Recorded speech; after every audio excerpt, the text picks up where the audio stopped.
So let's review what we learned about linking theories using the lens of acquisition. So we're trying to, for example, decide between different options for linking theory proposals, ones that involve prior knowledge that's innate versus derived, ones that involve a fixed intermediate thematic representation versus a relativized one.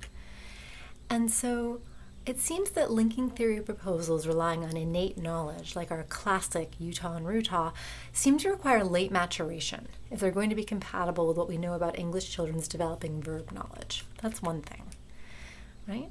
So now another thing is that linking theory proposals relying on derived knowledge are also compatible with what we know about English children's developing verb knowledge. So that's cool. And then perhaps most interestingly, we provided an existence proof for how it is that linking knowledge could be derived from realistic English child input. And it turns out that it only works for learners who rely on relative thematic representations and not fixed ones. So this can be interpreted, I think, as an argument from acquisition for theories of relative thematic representations over theories of fixed representations. And so now we have some open questions, I think. Basically, what do we go from here? And the first thing that I think would be really valuable is a broader assessment of children's verb class knowledge. Why? It's because it allows us to further validate our acquisition modeling results for these theoretical proposals. In particular, you may recall from children's input, depending on the age, we have 200 some verbs that we have input for. Right?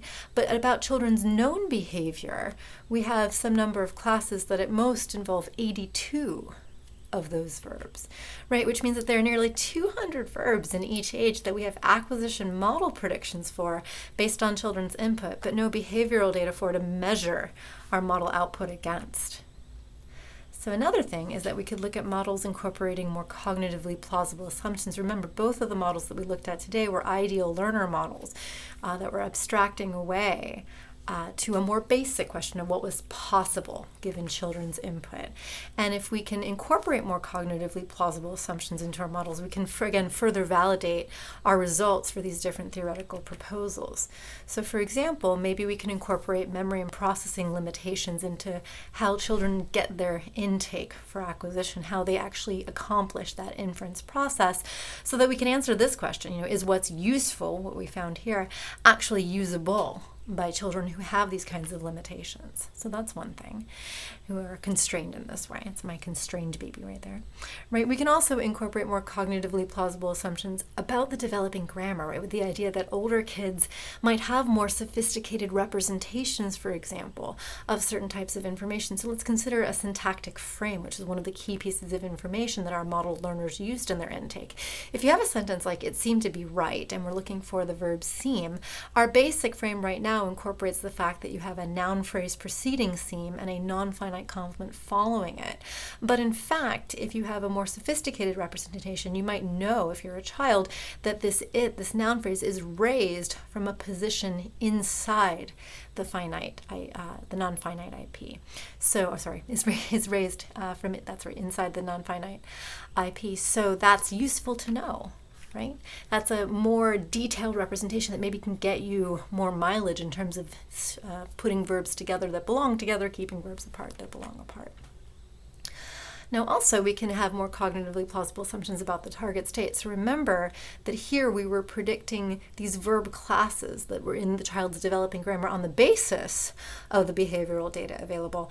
And maybe what we want to do is just predict that whole panoply of behavioral data, right? Maybe that's actually an easier, or at least a more observable target, right, for our models on the basis of the model's internalized developing grammar.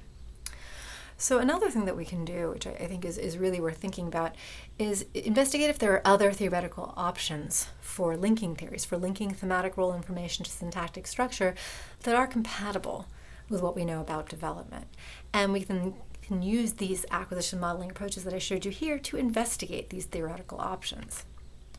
So more generally, I think these kinds of approaches with acquisition modeling allow us to connect theories of linguistic representation with theories of language development, and so understand more about both, which I think is a very exciting thing. So thank you for listening, and thanks to John Sprouse, who's my collaborator on a lot of this, as well as all the people I've talked to about this before, and thank you very much.